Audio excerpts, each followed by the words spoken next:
La muerte y el ego, un punto de vista diferente de mi último video. Hola de nuevo. Soy Mari Suaru. Bienvenidos a mi canal y gracias por estar aquí conmigo una vez más.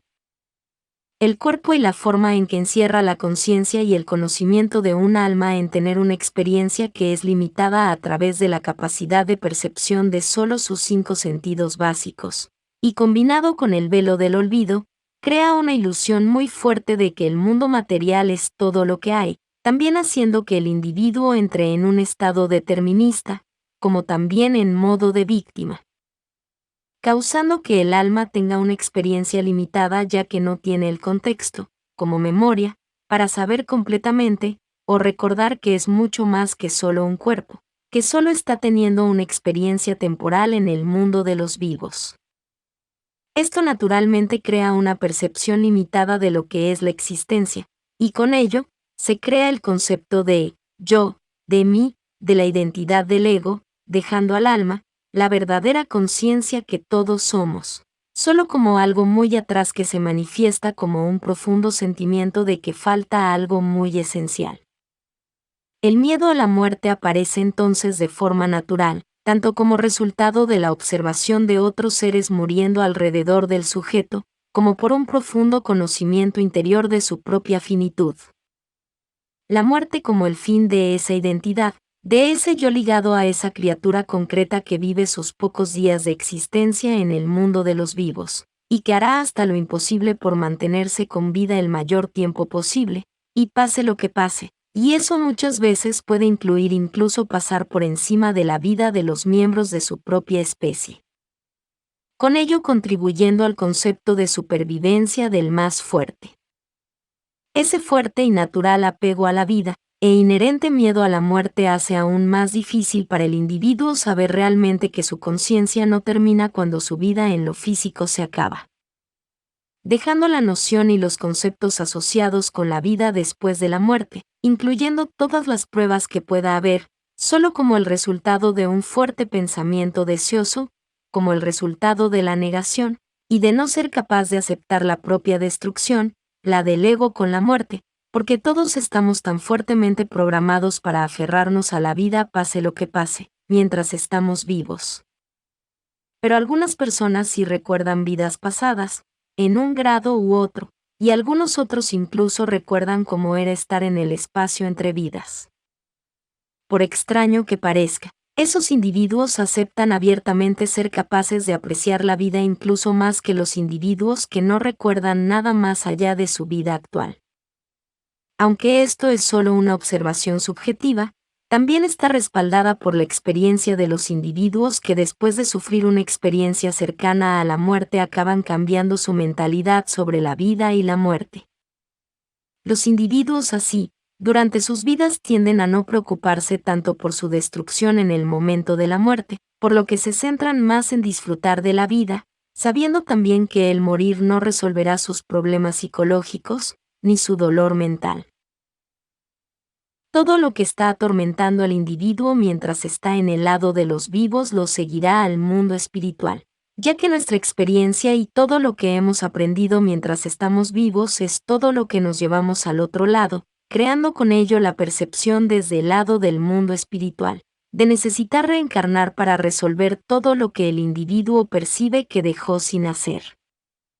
Todos esos problemas mentales y psicológicos acaban siendo llevados al más allá cuando el individuo no suelta su identidad de ego, ya que esos problemas son un gran factor formador del ego, justamente por el miedo de la persona a la destrucción, ya que naturalmente asocia al ego solo con la identidad física en el mundo de los vivos. Los individuos que han muerto por suicidio solo acaban descubriendo que aquello de lo que intentaban escapar, todo su dolor mental y psicológico, les ha seguido al lado espiritual, y lo que es peor, ya no pueden hacer nada por resolver sus problemas, pues aquello que los causó les es inaccesible ahora, porque está en el mundo de los vivos, y ellos no. Esto provoca en el individuo un fuerte deseo de reencarnar, y en alguien que en la percepción de su espíritu, tiene algún ángulo que podría ayudarle a resolver sus problemas y cuestiones. Otra causa fuerte para la reencarnación es que algunas veces el alma no puede escapar de toda la herida y el dolor psicológico que la siguió desde su última vida, haciéndola querer usar el velo del olvido como algún tipo de alivio temporal para escapar de sus problemas. Como reacción o mecanismo de escapismo. Todo lo que acabo de decir es casi lo opuesto a lo que expliqué en mi video anterior, un punto de vista que se inclina hacia que todos los datos apuntan a un resultado positivo, donde todos los recuerdos hirientes de los eventos que tuvieron lugar en la última encarnación son transmutados en positivos que nutren el crecimiento espiritual. Y el otro donde esos eventos traumáticos se convierten en algo que atormenta al alma, ya que en su percepción esos asuntos no pueden ser resueltos desde el lado espiritual. Así que eso nos hace preguntarnos cuál de los dos es lo correcto, y yo creo firmemente que ambos son correctos, pero el que se experimente uno o lo otro, dependerá solamente de la percepción y mentalidad del individuo que trasciende o muere. Como referencia, volveré a utilizar el trabajo de Dolores Cannon, porque allí ella insiste en que todo apunta a que todo el trabajo espiritual necesario para resolver las cuestiones psicológicas del sujeto tiene que hacerse solo en, y desde el lado de los vivos, mientras viven, aunque personalmente no estoy totalmente de acuerdo con sus conclusiones aquí, o solo parcialmente. Insisto en que la idea de que todas las cuestiones de un alma tienen que ser resueltas desde el lado de los vivos, es porque esas cuestiones se formaron o fueron causadas precisamente en el lado de los vivos. Y siendo un alma en el más allá, todo en el mundo material sería lógicamente inaccesible. Sin embargo, las cuestiones que están, o se formaron en el lado espiritual podrían ser abordadas y arregladas desde ese mismo lado.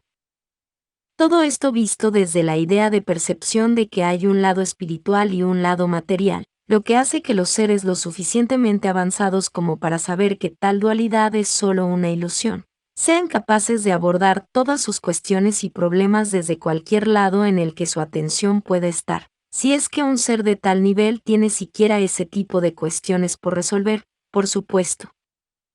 Creo firmemente que uno u otro concepto, sobre lo que ocurre con la interpretación que tienen los sujetos de los acontecimientos traumáticos, sea mientras estén vivos o ya en el lado espiritual, no depende de nada más que del propio individuo. Que el individuo pueda transmutar los malos sucesos en útiles y nutritivos para su crecimiento espiritual, o que permanezca en un estado atormentado por esos mismos sucesos, solo depende de quién sea cada alma. Depende de su individualidad y la filosofía de vida que ha desarrollado cuando estaba vivo y durante sus vidas pasadas también, ya sea que el individuo las recuerde o no, ya que todavía dan forma a lo que son desde el inconsciente.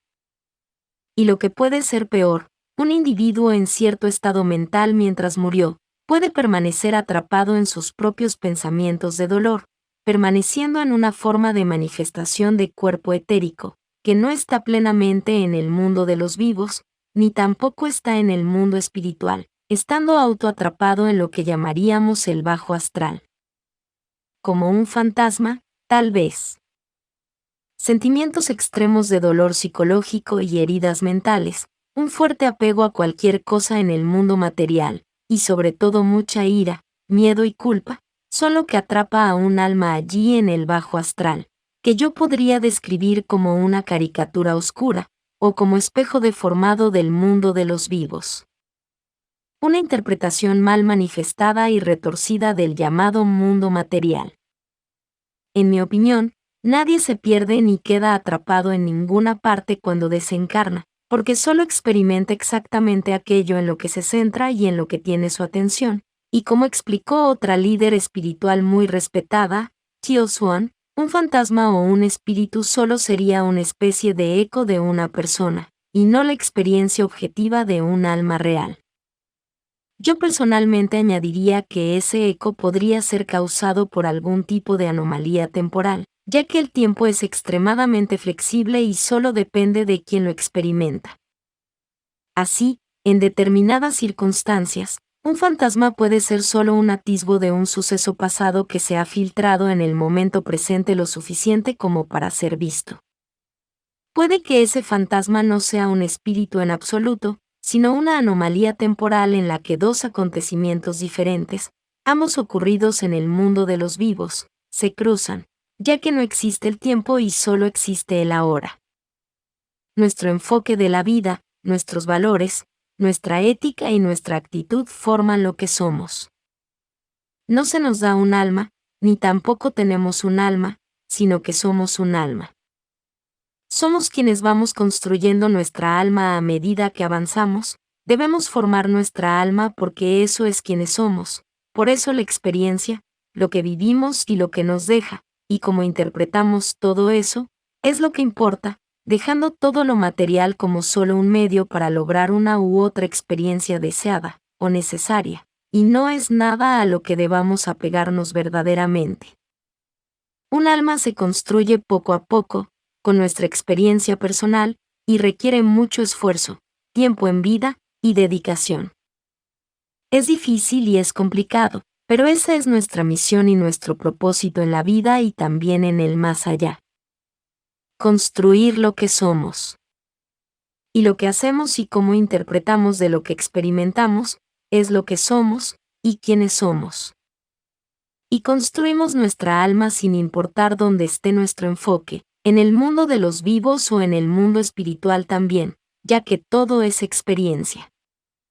Si somos nosotros quienes manifestamos nuestra vida, y quienes decidimos qué y cómo experimentamos todo en ella, lo mismo ocurre en el lado del mundo espiritual, e incluso más allí, ya que allí lo manifestamos todo mucho más rápido, porque esa realidad es menos densa.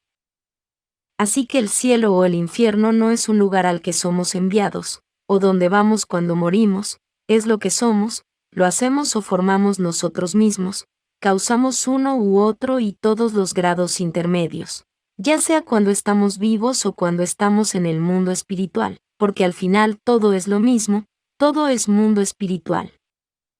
El mundo material es solo una ilusión, insisto.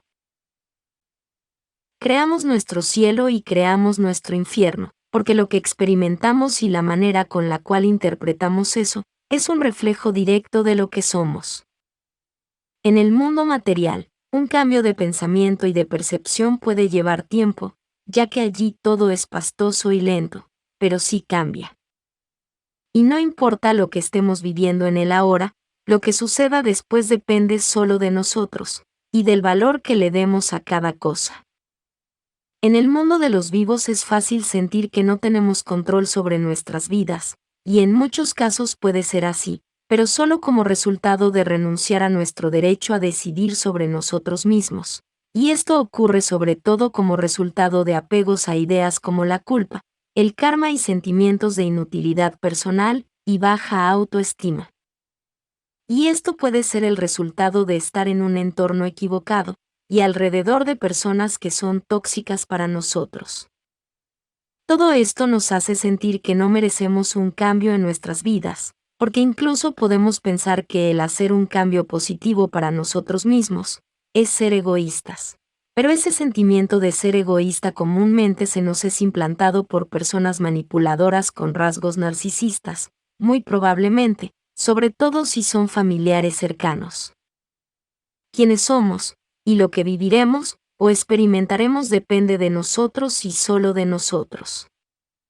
Por eso es tan importante crear y construir nuestra alma. Por eso debemos responsabilizarnos de lo que pensamos y de lo que hacemos. Y no seguir a nadie, sino nutrirnos de todos, siendo nosotros quienes decidamos qué partes de los contenidos que consumimos nos son útiles, y qué partes no. O sea, conservando y construyendo nuestra propia individualidad. Siempre sabiendo que todo es información, y que nada es la verdad última, ya que eso solo depende de puntos de vista que pueden ser perfectamente válidos para la otra persona. Todos vamos construyendo nuestra alma a medida que avanzamos, pero al final, y desde el punto de vista más expandido, todos somos realmente uno, y todas las demás personas solo son nuestras sombras, quienes fuimos alguna vez, y quienes seremos después. Ser amable con los demás es ser amable con uno mismo. Así que, por favor, ámate a ti mismo. Gracias por ver mi video. Con mucho amor. Mari Suaru.